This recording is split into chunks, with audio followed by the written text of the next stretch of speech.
I need to say, before we take a plunge into the art of storytelling, I'd like to thank our program sponsor, the Independent Production Fund, without whom this workshop would not be possible. So thank you very much. And now over to you. Brilliant. So an integral part of climate writing is our relationship with the land. And here where I am in Vancouver and Kitsilano, it's essential to acknowledge that we live on the unceded territory of the Musqueam, Squamish, Tsleil-Waututh, and Stolo nations, and that our ecological movements have benefited immensely from their leadership and knowledge. And Mel has already pointed you towards native land if you'd like to look at whose land you may be living on. So the plan for today is I'm going to talk for a little while about narrative tendencies and strategies in climate storytelling. And then around 12:05, we're going to take the sort of the practical things that I've been talking about into discussion and workshop groups where you're going to look at some non-climate scripts and see if you can apply some of that work. Then we're going to take a little bio break around probably 12:20, 12:25, and then we're going to come back and talk a little bit more specifically about how it is we mitigate the carbon asks of scripts in screenwriting. And then we'll do another little breakout room to work on those, and we'll probably be finished about 1 p.m. And if we don't have any questions about that, which please feel free to pop them into the chat if they occur, I'm going to move right on into climate storytelling. Oh dear, I've done something terrible to that slide, so let's move on. In many ways, the question of climate storytelling is, why does it feel so difficult to tell stories about climate change? And one of the biggest problems we encounter when we start to try to tell these stories is that they're happening on a scale that's far beyond the human. We're really good at telling human scale stories, but climate change requires thinking about timescales longer than human lives. It requires us thinking about the physically enormous scales of droughts and forest fires and the chemical makeup of our atmosphere. It requires engaging with complex ideas like ecosystems and economies and the philosophical fallout of the Industrial Revolution. It's sort of a lot. And just like out there in the real world, the overwhelming nature of the problem we're trying to address has these sort of knock-on effects that we may feel when we're trying to engage with climate narratives. We may have empathy fatigue when we're confronted with large problems, withdrawal or unwillingness to see triggered by grief or frustration. And sometimes when we try to address behaviors directly, a sense that climate writing amounts to so much propaganda. And as screenwriters, especially for scripted narrative, we face a kind of added challenge because the dominant story form in our industry is one where an individual's realization and then climactic choice change the world, usually within the space of sort of 2 to 220 odd minutes. That structure itself, or at least the way we use it at present, isn't really suited to telling stories about complex ecosystems or sustained collective action. So this leads us to a place where we experience a kind of narrative uneasiness around climate change. We don't know how we're supposed to tell this story, and it's uncomfortable. This is actually really similar to something that Naomi Klein describes in the shock doctrine, that humans are narrative animals. And when we don't have a narrative to help us navigate a phenomenon, we will feel destabilized. Klein actually says that we're vulnerable to other narratives, in her case, like the narratives of disaster capitalism, when we don't have narratives to sustain ourselves. And this is actually why at least why I suspect when we first try to create narratives about climate change, our first instincts are to move to disaster stories and post-apocalyptic dystopias, because we know how to tell those stories. They're familiar story patterns. And while as a sci-fi fan, I adore both disaster stories and dystopias, we have plenty of them, and B, they're both narratives of climate change that sort of presuppose we're doomed not to we're doomed not to change and suffer its worst effects. These are narratives that presuppose an awful lot of human and animal misery and death. So how do we reach for the next stories about climate change? The good news and the bad news is that we're kind of figuring that out, which means we're probably going to keep going through cycles of experimentation and failure. There's sort of no one right way to do this. We don't have a pattern we recognize already, but I think if we can get comfortable with the discomfort of the not knowing, it can start to open up some really interesting storytelling spaces. But before I start digging into our concrete writing strategies, I want to talk just a little bit more about two big philosophical challenges we're facing in the work and some strategies to address them. The first is imagining success, And the second is the narrative of capitalism. So, in terms of imagining success, we hear all the time from activists and researchers that positive models are much more useful than negative models in terms of inspiring climate actions. Basically, visions to fight for are just way more psychologically appealing than consequences to stave off. And certainly for those of us who've been engaged for a long time, who may be grappling with grief and empathy fatigue, a positive vision of the future sounds really appealing. Sometimes, as writers, we can find ourselves struggling with positive representations for a few reasons. One of the first that I always sort of seem to run up against is that the way we write plot thrives on trouble. And so climate success just doesn't feel like it's going to be juicy. It doesn't feel like there's going to be a story there. We can also, given the problem of scale, like this is a huge and complex problem, also just find ourselves having trouble imagining positive outcomes. They can feel naive, they can feel unrealistic, they can feel like they might be propaganda because they don't feel attached to what we perceive to be reality. So, if those are issues you find yourself struggling with, a couple of strategies to approach them can be A, reminding ourselves that positive doesn't have to be perfect. We have a tendency to fall into a kind of utopic, dystopic binary in our thinking, but there are all kinds of spaces in between the two where we can think about what the work of getting on with survival, what the work of getting on with life looks like. So you can consider a narrative like New York 2140, which is a Kim Stanley Robinson novel, and it's set in a post-sea level rise, among other things, New York, and it gives us a vision of a city living with climate change. There's a lot of amazing innovations, like the tech that's preserving the skyscrapers, and there's a lot of problematic politics. For instance, the whole novel, I guess, minor spoilers, I'm not going to tell you big details. It essentially revolves around the attempted heist of valuable real estate with the sort of the villains of the piece using climate shock as a sort of an opportunity to move in and steal this valuable material.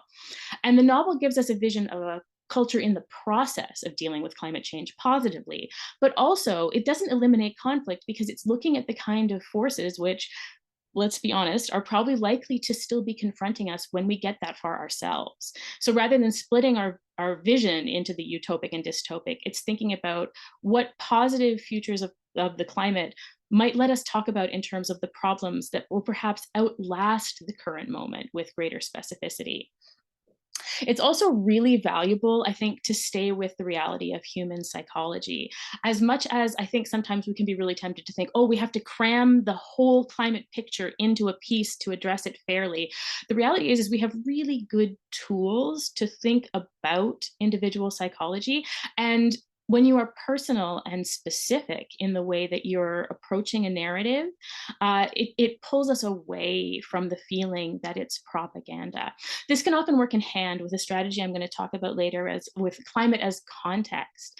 Because if you think about, for instance, like the near future worlds you might see in sci-fi, like Her or Ex Machina. Like if you think about in Ex Machina, the house where most of it takes place is an entirely ecological, like friendly, self-contained space. Yes, the guy who owns it is a colossally privileged tech billionaire, and he's problematic in many ways, but it's giving us sort of a model for saying, like, hey, this makes perfect sense in terms of displaying a way of life that's entirely sustainable as a backdrop to this discussion that Garland wants to have about AI. I also sometimes find it really useful to realize that we don't, as writers, have to tackle all of the climate crisis at once. The complexity of the moment and in our lives means that there's lots of nuances to cover. There's lots of ways to come at this. And frequently it's actually the nuances that we need to talk about things in positive ways. And you can look at things like plays like E.M. Lewis's Song of Extinction, which follows a young man who's essentially trying to pass his science final and navigate his mother's death, or Duncan Macmillan's Lungs, which is a beautiful and really funny piece about a young couple trying to figure out if they want to have a child given the CO2 emissions that the child represents. They're great examples of using these really personal and limited questions to create moving and, like in both of them, at least potentially positive visions of the future. And if all of that is still feeling to you like it might be a bit naive or unrealistic, that's probably because probably the most persistent problem we have in envisioning what climate success looks like is that climate success probably means having to move as cultures away from petrocultures and at the very least away from the extractive model of capitalism. And this again puts us in narrative discomfort because capitalism itself is a really successful narrative, right? It pervades our lives. Ideas about meritocratic success, about social progress, about individualism are just all bound up in it. Like Walter Benjamin compared capitalism to just being born into a religion. It shapes our ideas about what life should look like, what we should be striving for, how we should be striving for it. And to top that all off, it is just incredibly good at absorbing other stories. Like for good portions of the 1980s and 90s, capitalism absorbed portions of feminism. If you've ever seen somebody espouse a version of feminism that's like, buy your own ring, honey, be your own husband, that is essentially capitalist answer to how feminists are supposed to navigate in it. And anybody here who, for instance, went to see the Barbie movie and felt like amazed at the sophisticated critiques it was leveling at corporate America while simultaneously selling you a doll, right? It's an incredibly powerful narrative. An oft repeated quote in environmental circles is Frederick Jameson's, "It is easier to imagine the end of the world than to imagine the end of capitalism." And so when we think about strategies to approach that, I try to come at it from a perspective of, as much as it can seem like a monolith, this sort of black hole with an inescapable event horizon, it's worth noting that there's been considerable pushback, especially over the last 100 years or so, and even before that. You have labor unions, you have elements of FDR's New Deal, like men on the dole building public parks. You have the 60s and 70s back to the land movements, as flawed as they were, and gains in clean air and water protections, though clearly those gains have not been equally shared, which is another thing we're going to keep our eye on for a later slide. But the narrative is contestable. We just need to keep using our imagination to do it. And depending upon your level of comfort, sort of where you find yourself, there's all kinds of avenues here. So if you're not really ready to give up capitalism outright, can we think about moving away from unregulated, extractive capitalism towards community embedded capitalism? Can we think about other alternative living models, like food and housing co-ops? I'm in a housing co-op right now, and those form the basis for the community at the heart of New York 2140. You have nonprofit universities in Germany and much of Scandinavia giving young people the chance to make life decisions without the financial burden of debt, and how that freedom, and the freedom that's espoused by labor unions with the space of like 8 hours for work, 8 hours for sleep, 8 hours for what we will, creating the time and space for us to build resilience and community. In particular, in my work, I often find it really useful to acknowledge the pleasures of capitalism, and particularly petroculture capitalism. Like, our lives are spectacular. We love our food, our phones, our leisure time, our cars, but there is a cost for those pleasures. And there might be other satisfactions to be gained. For instance, I always think, I don't really like the idea of giving up hamburgers, but if giving up hamburgers means I get a summer with my son where ours isn't choked with smoke, that might be a trade I'm willing to make. That might be a pleasure of sustainable living that is part of my job to make visible. And the good news is we have a lot of storytelling strategies to sort of try out as we search for ways to tell these climate stories. So some of the things I'm going to talk about as specific strategies are thinking about things like climate as premise, right? This is where we're looking at the show or the episode. But if that doesn't work for us, we can also think about the climate lens, climate as context or backdrop, climate where it's coming in and informing our characters. As strategies, we can think about the work of comedy, we can think about the structures of myths, we can think about the uses of hybridity. I think it's always important when we come into climate to think about intersectionality, because the climate crisis is an intersectional crisis. And also for us to think about, in our narrative discomfort within screenwriting, at the possibilities for leveraging other art forms and the work they've done to address climate. So to speak a little bit more specifically about those, when we come into climate as premise, this is really the space of the big experiment. This is where people are trying out climate as the subject of their shows. And yes, we get pieces like Snowpiercer and The Last of Us, which are kind of still in that dystopian mode. But then you start to see pieces like Extrapolations, which is taking on what I sort of call the choral mode, which is, I'll talk a little bit about that more in other art forms. And then even pieces like Chernobyl or Foundation, which you can think about addressing climate change metaphorically, right? And all of those are having a certain amount of success in their storytelling. So it's worth thinking about here, like, is there an idea that immediately appeals to you in terms of working with climate, but also could you pitch a familiar premise with a climate twist? Admittedly, I don't know if people will remember the Kerry Russell Will Arnett vehicle, Running Wild, which was sort of an odd couple comedy where part of the odd couple was a climate activist and the other one was an oil baron. It was flawed in many ways. I'm not going to try to argue that it wasn't, but it had a certain immediate appeal because we know what that story is, and the climate was moving into it as part of the discussion. You can also think, and finding places for climate in stories we already recognize helps us to sort of decatastrophize what's happening and normalize resilient responses to it. You could also think about pitching episodes rather than having to have the whole premise be climate related. For instance, Grey's Anatomy this last year had an episode where surgeons were forced to operate through a heat dome, much like the one that happened on the West Coast in 2021. And that actually harkens back to SPF has a previous Climate Pass video where Deborah Fortenberry is actually pointing out that climate events can serve as useful narrative issues. Like, if you need something to mess up your characters' lives, could what's messing up their lives just be the climate? And so thinking about the ways in which that can just help us do our narrative work. If we're not ready to do the whole premise or the whole episode, it's worth thinking about climate as backdrop, right? So even if we're not having an immediate address, you can still be acknowledging the reality of the thing that's happening. And here's a place where we can think about shows like Reservoir Dogs or Abbott Elementary that really aren't about climate change at all, but position themselves in a world where it's clearly happening. And it feels more real because of that. Like, one of the things I think about these days is if I'm writing a show based anywhere, almost everywhere is experiencing some kind of effect from the climate crisis at this point, and acknowledging the specificity of that creates the specificity of your backdrop. This is also where you can create characters who can actually hold space for climate concerns, like Dallas Goldtooth's character on Reservation Dogs and the way he talks about land back movements. He is absolutely holding space for movements that are deeply connected to climate justice.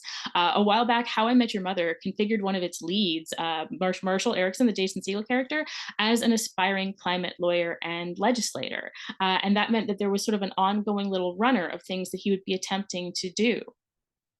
Now, this does sometimes, and for the friends of mine who are activists will absolutely want me to mention, lead us to the trope of the hectoring, overzealous climate activist, which I think none of us are looking to replicate. But even the fact that that figure has a hold in our imagination means that's a figure that we can complicate, or a figure that we can move past. Like, whenever I see that figure, I always think about lifer activists who are somehow like holding hope for us in the face of what can be terrible odds. I think about politicians who are like doing their best to inch their feet forward when things are not ideal in terms of their situation.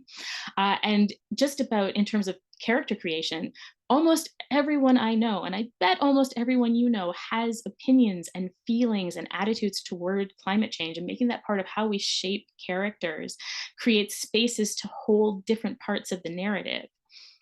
So this layer of the climate lens is also usually about finding space for climate in stories that might have other concerns, but it can be incredibly useful in just, again, normalizing the discourse, making it less catastrophic, right?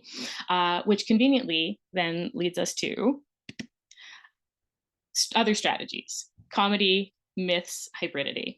So comedy, I find, is an incredibly useful genre for trying to approach climate change from a space of like resilience and survival. Ursula K. Heiss, who wrote a book called Imagining Extinction, points out that comedy is a genre that's about both community and equilibrium. Essentially, our misanthropic protagonist has to figure out how to change to belong to their community again. And she extends this to the idea of like the human protagonist having to figure out how to change to belong in our world and in our ecosystems again.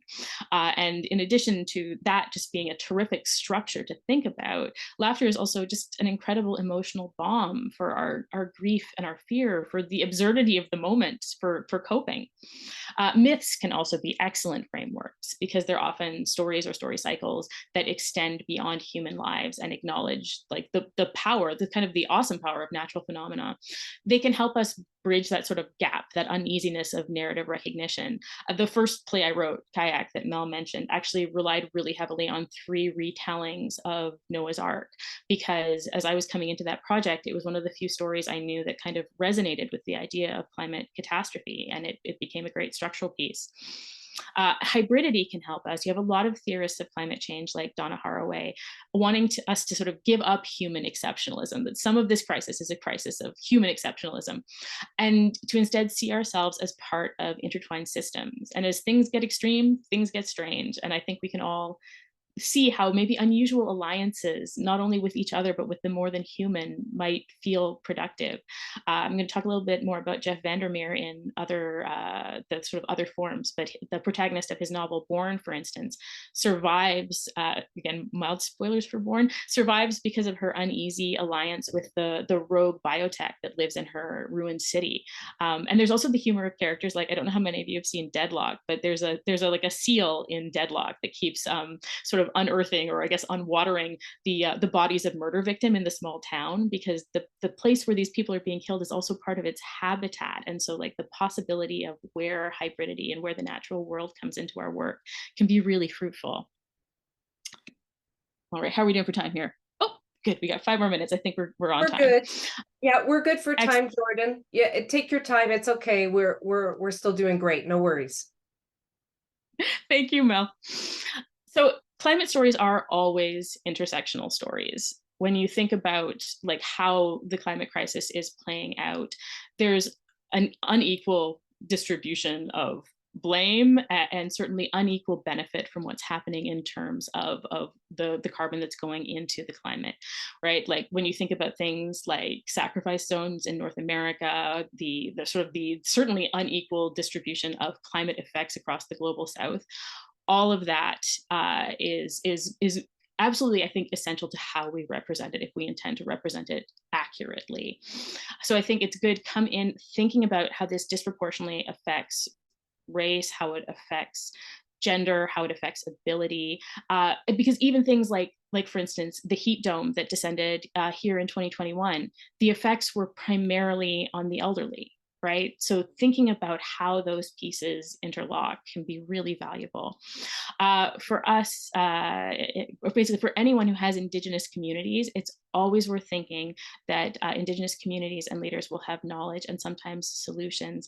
A little while ago, I was at a really great workshop, and we were sort of moving through trying to create a kind of narrative around, I think it might have been like rising sea temperatures.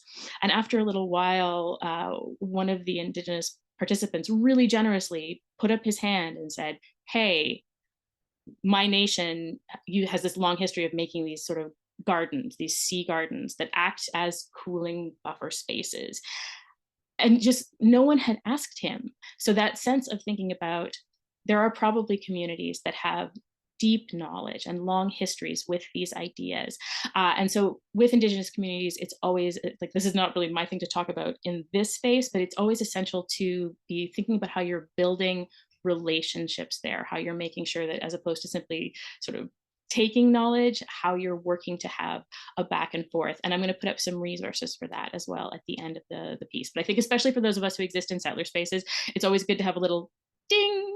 Should I be trying to build community? Should I be reaching out, right? Because there is, that knowledge exists, and we ignore it at our own peril, I think.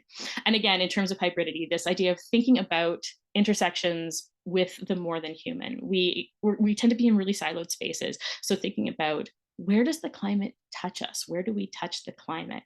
It can be useful here sometimes to think about, Daisy Hilliard talks about us having second bodies. We have the bodies we inhabit, and then these sort of larger bodies that through our tech and through our relationships reach out into the world. And so thinking about how that might be intersecting with the more than human out there can be really valuable. And finally, other art forms can be incredibly useful. Almost any time I encounter performance art, people who are sort of collaborating with spiders or pigeons to start to make interspecies art, or plays like the ones I was mentioning, like the Song of Extinction or Lungs, and I find there's really exciting things in terms of their relevance to screenwriting happening in fiction. And so like a few people I will definitely point you towards.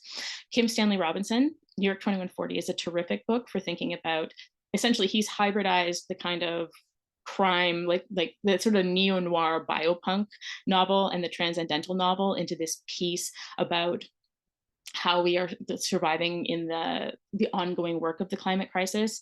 Jeff Vandermeer does terrific things with biohorror and hybridity. A lot of his work is essentially proposing post-human hybridity as a solution to the climate crisis. Like the heroine of Annihilation is sort of making she's being changed into another entity because of her encounter with a kind of fungus. I'm sorry if I'm spoiling some of these novels for you. They're great. You should still read them. And then David Mitchell, particularly in things like Cloud Atlas and The Bone Clock, is creating this sort of choral mode where we're moving through multiple frames of time and seeing ecological consequences and the consequences of philosophies playing out across multiple interlinked protagonists as sort of an attempt to address scale. And all of those I think are really interesting. Like I can draw a line directly from Cloud Atlas to what's happening in echolocations, right? Not echolocations, extrapolations. It's the same kind of mode that's been picked up. All right. So that's probably enough of me talking for a little bit. I'm going to send you folks into breakout rooms. And what I'd love for you to do is pick up one of our sample scripts. They're really old. Well, they're really old. They're a little bit older contemporary scripts. They're well known. I think we had like Big Bang Theory, Vampire Diaries, The Sopranos, Scandal, and This Is Us. But I think because they're such popular scripts, they're great samples to think about how might you approach this script from a climate lens, right? Could you change the series premise in some way? Like I always think the Sopranos has like Tony's a waste management guy. I'm just like, is there an avenue in there to like, could you adjust it so it's having to interact more with what was happening with the climate at that moment? Could you, in the sense of something like Scandal that's a bit more procedural, or Big Bang Theory that's a bit more episodic, can you think about like, could you pitch an episode that's centering around something like that? Could you find a character like Marshall who like, oh, it just seems like this character should have something to say about the climate. This is a space for that. Or can you see places where you could just build it into the background where it could sort of emerge from like, I don't know if anyone's going to work with the Vampire Diaries, but when we have that first moment of the young couple driving through the fog and talking about how weird the fog is, like, is that a moment to think about like, what is the climate context of fog in the Pacific Northwest, and can I get more specific there?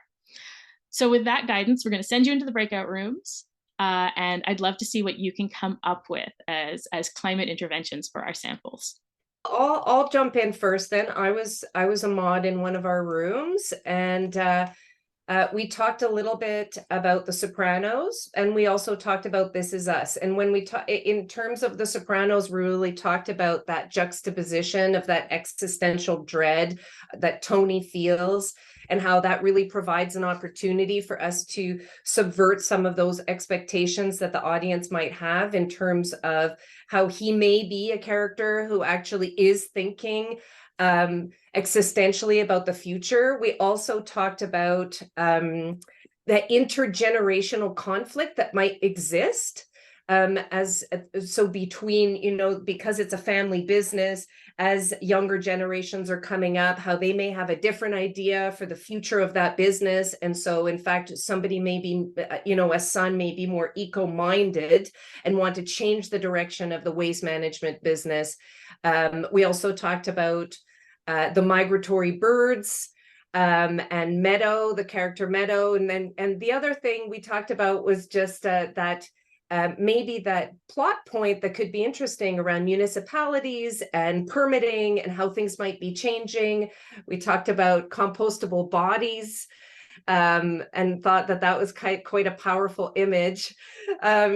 And we talked a little bit, lastly, I'll just say on This Is Us, we talked about how at the beginning, one of those inciting incidents is the recycled toaster that starts the fire, and that in fact, we want to be mindful as writers that what we're putting out there, and actually we got cut off on this, but just when we put that image out there, the recycled item actually is what caused the fire. And in fact, that could be a disincentivizing for people to move towards things like reuse, because it puts that trope into the world. So yeah, I think was a really fun convo, and thank you to all the participants.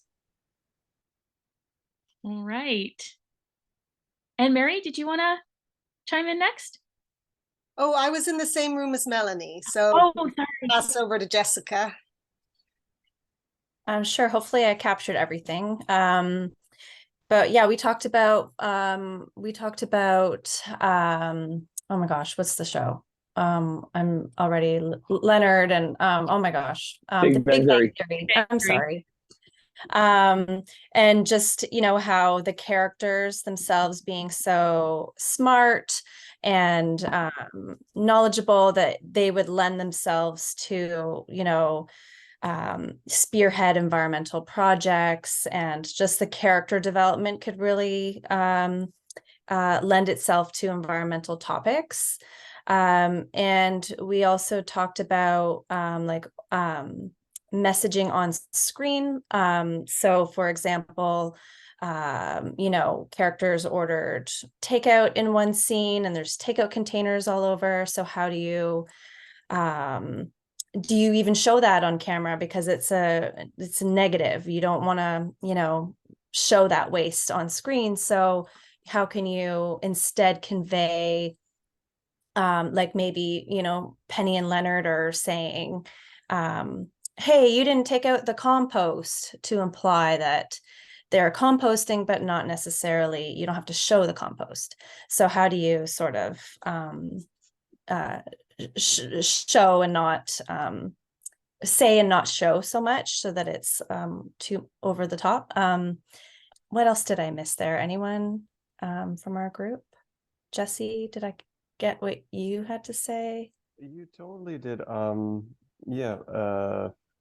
There was also there's a closing scene. I think Jay was talking. Well, anyway, the closing scene where they're talking about the next place where they're going to eat. For example, you could instead of deciding based on they're saying spicy to savory, it could be, you know, this place isn't as good, but they do this practice, this practice, this practice. Perhaps it could be like really intellectual, nerdy version of why they eat there because it's in line with their climate practices. And also, there was a nice point, I think, from Ava about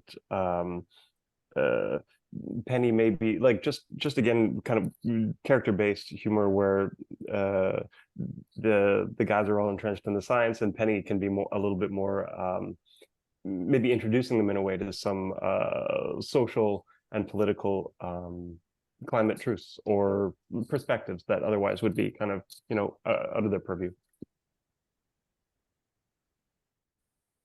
That all sounds excellent.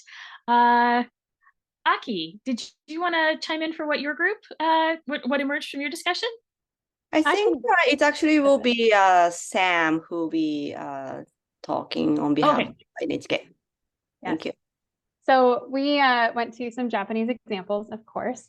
And the first one that I brought up was, of course, Princess Mononoke, because it is so famous over here and everywhere. Princess Mononoke has some really deep social and environmental sustainability messaging, as well as I'm pretty sure Nausicaa came before Princess Mononoke, but there's a similar angle there in the storytelling arc. Of course, we also brought up Godzilla, and I mentioned that there are many, many Godzillas, but of course, that monster was created by nuclear waste. That's the backstory. So tying in so many different environmental angles, social justice angles, that's something that's very present in these narratives, as well as Japan being a country that is subject to so many natural disasters with where it is in the world. NHK has a lot of news and news documentary programming, and so they share in those narratives as well the impacts that the relationship with the environment has on people. So it's a very strong connection in those stories. Thank you. Thank you. And Michelle, I think that leaves you to round us out.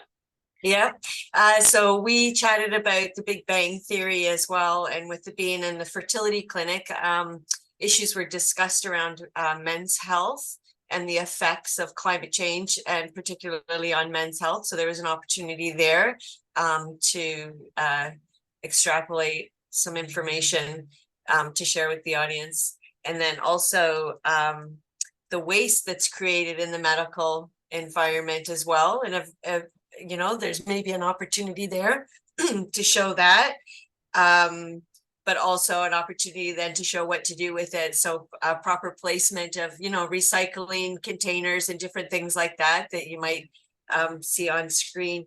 And then also was mentioned the love interest. You know, had they brought in the love interest being an opposing view, and maybe drawing some others over to another side as well to gain perspective from that. And I think that was mostly what we talked about, was the you know, the medical part, and then that love interest part as well. Anybody else have anything to add? I think we got most of it. Jordan, you were there for most of the discussion too.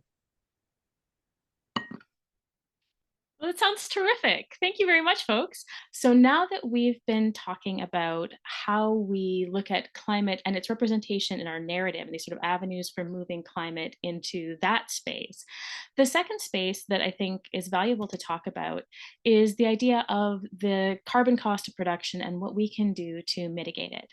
So according to the Sustainable Production Alliance, a film with about a $70 million budget on average is creating about 3,370 metric tons of carbon. So that's about the equivalent of driving a regular car for about 500 years. And the number may actually not be high enough, because the SPA notes in the same study that there may be quite a bit of carbon output that we're not tracking in our productions. Indie films come in lower at about 400 metric tons, episodes of 1 hour scripted at about 80, half-hour scripted and unscripted at just a little over and under 20 metric tons, respectively. So the biggest factor in those emissions is fuel, which gets used in the vehicles that we use for transport and in the generators that we use for power, right? And the good news is that a lot of film production companies and broadcasters are working to become more sustainable. Electric vehicles, LED lights, upcycling production materials are all slowly becoming industry standard. So that's great. Oh, I might have skipped one there.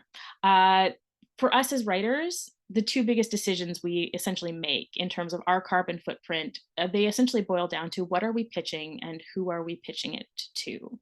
And so clearly, in terms of sustainability, half hours, because they are shorter and because they tend to work with the same sets, tend to have a lower footprint. But we might not all want to be creating half hours. We can also think about, in terms of our pitching, trying to find partners who are going to try to help reduce that carbon footprint. Some countries are working on rating systems. We don't have green rating systems in Canada yet, though Mel has helpfully supplied that Rolling Green actually does have certifications in Quebec, so that's a start. We can absolutely research production companies and what they're doing to green their operation, and networking at events like this, basically staying in touch with the Sustainable Production Forum, with the Green Spark Group and other industry greening initiatives will help give us access to tools and information as they emerge. They can help us pick partners who are going to help us do better. Yep, slides are out of order. There we are. But even with a script that's not going to be, say, a perfect climate project, we can still come into that script and think about what can we do to reduce its carbon asks, right? So from a writer's point of view, things you can do with the script that will help reduce how much carbon the script wants for its production are thinking about things like, can you reduce the number of shooting days on location? Basically, the fewer days you have to take trucks and generators out to location, the less excess fuel is being burned. So know your studio, know what you can do there. If you can't absolutely reduce the number of days that you're going to be out on location, can you reduce the number of cast and crew needed, right? Like, can you take fewer people up there in terms of what you're going to be filming? If you reduce the bodies that are headed out onto location, because every person you take onto location has to be moved there, they have to be fed, they have to be kept warm, etc. if it's in a cold environment. So thinking about making those asks smaller can really help. You can think about things like minimizing set builds. The less set you have to build, the fewer resources have to be moved and the less energy is expended in terms of building it. So it's really valuable when you can reuse sets, when you can reuse locations to try to reduce crew moves. Making the most of the locations you have helps reduce both the energy needed to make new ones and the energy required to move people around between them. If at all possible, definitely look for sustainable locations, right? If you can film in an LEED building, or if you have access to a space where you'll have water refill stations and kitchen facilities for crafty, that's a significantly lower carbon ask than driving all that in.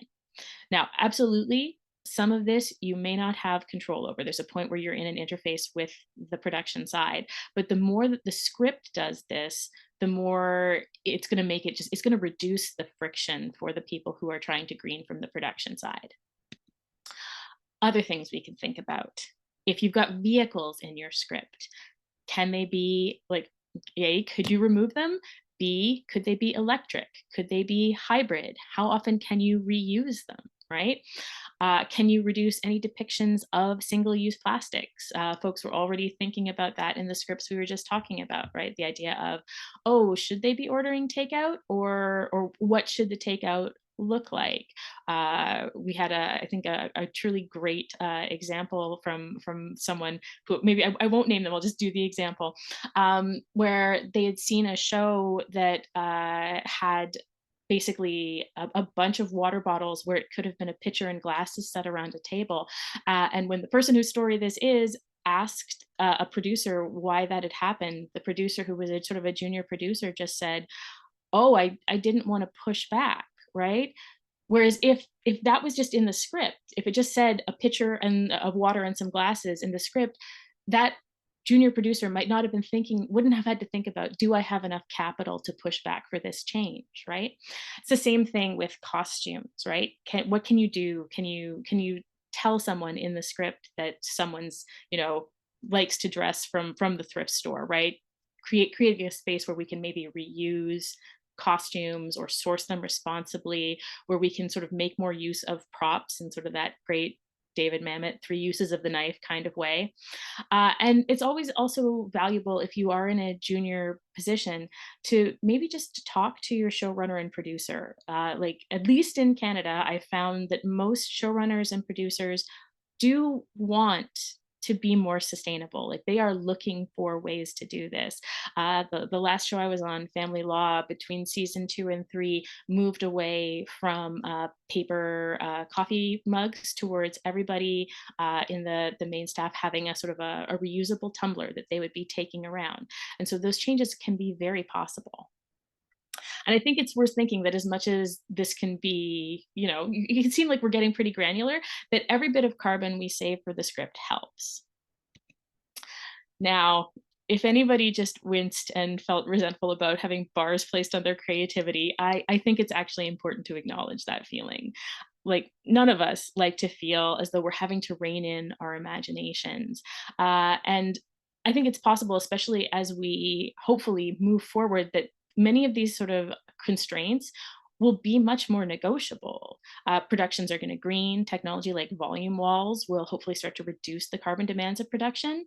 But like right now, we are in a crunch. We're all sort of trying to get to net zero, and making changes like these is sort of a big way that we can help. I think of it again as a really valuable constraint, and one that's actually pretty producer friendly. Like the number of times I've had to make a chart of all of the locations in a script and then figure out, how are we going to lose 3 locations because we can't afford them? This is sort of doing that work proactively. So this often cuts production costs, and frequently, like, as much as we might think, oh God, they won't like this, frequently producers are really amenable to these kinds of changes.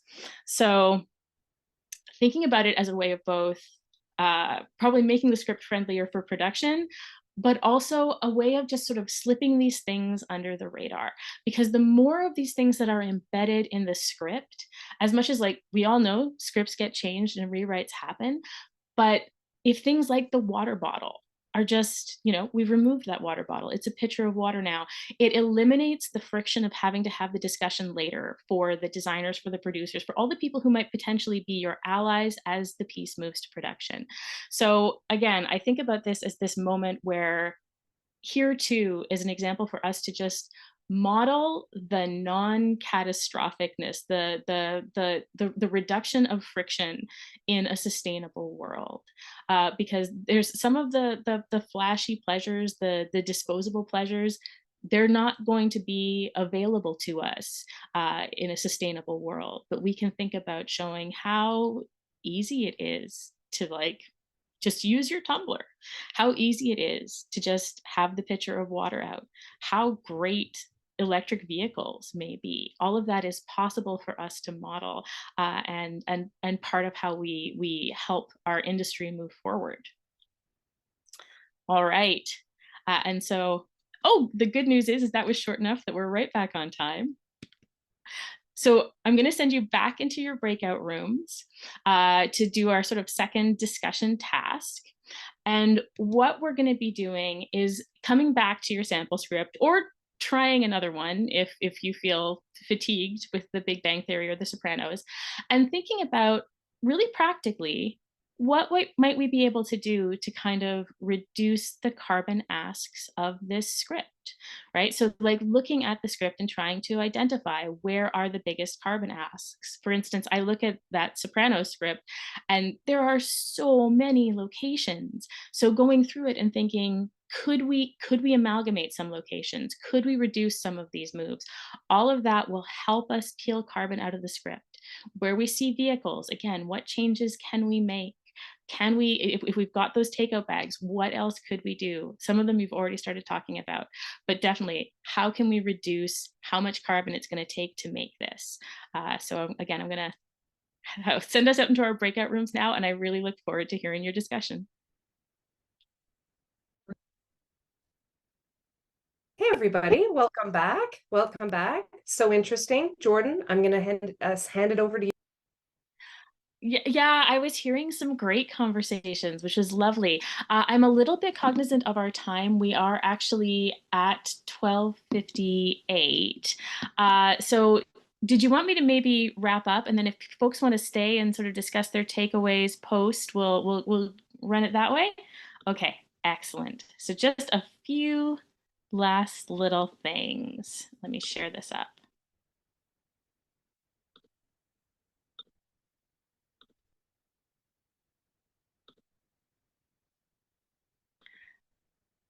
So just to sort of recap what we've been talking about, we've got kind of 2 pieces happening here. We've got our climate lens, that when we're thinking about doing this pass on our scripts, we're looking for opportunities to put sort of what Mel calls planet placement, looking for spaces in our sort of dialogue, our world building, our design, looking for places in our premises, in our episodes, in our storylines to find ways to move the climate into our scripts, looking for moments where we can, use our understanding to maybe deepen or create irony, and to sometimes, I think, contest narratives that have been put forward about, like, how climate work happens.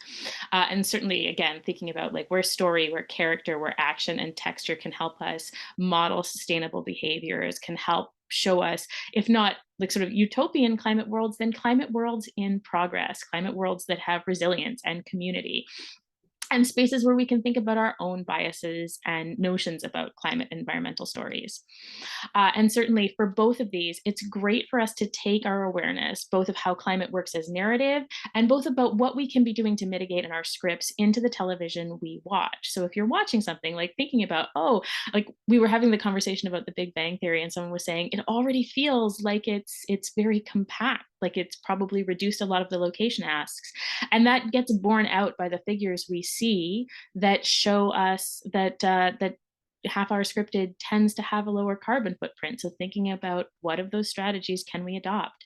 And definitely, I think just practicing holding a climate past mentality in our heads, right? Like I think this idea of looking over old scripts and thinking, where is the opportunity? Where can I, it helps us sort of practice, like basically flex the muscle of figuring out how to move into the uneasiness of telling stories about climate, how to find the spaces to do it for ourselves. So I think all of those exercises are great. A couple of resources that you can take into this. And I think Jessica's got the links and she's going to put them in the chat ideally.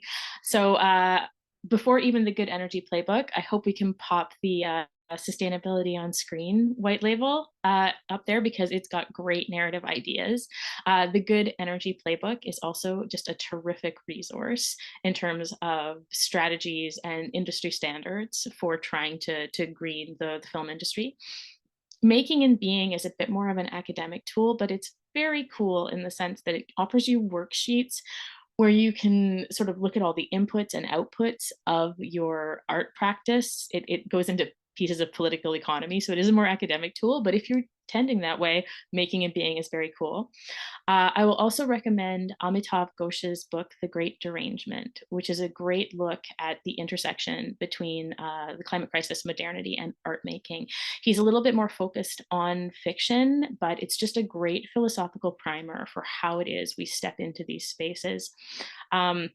I'll also recommend Jenny Odell's How to Do Nothing, which is another great look at sort of the intersection of the climate crisis, capitalism, and the attention economy, which all of us are trying to struggle inside of right now. I think it's just a wonderful book for making space in your practice. And finally, the Indigenous Screen Office's Collaborative Guide, which is basically a protocols and pathways document that talks about the sort of the right relationship way of going into trying to build community with potential Indigenous partners. So all those are terrific resources, and thank you very much for Jessica putting them up in the chat. And also thank you very much for taking the time to be here and have this conversation with us.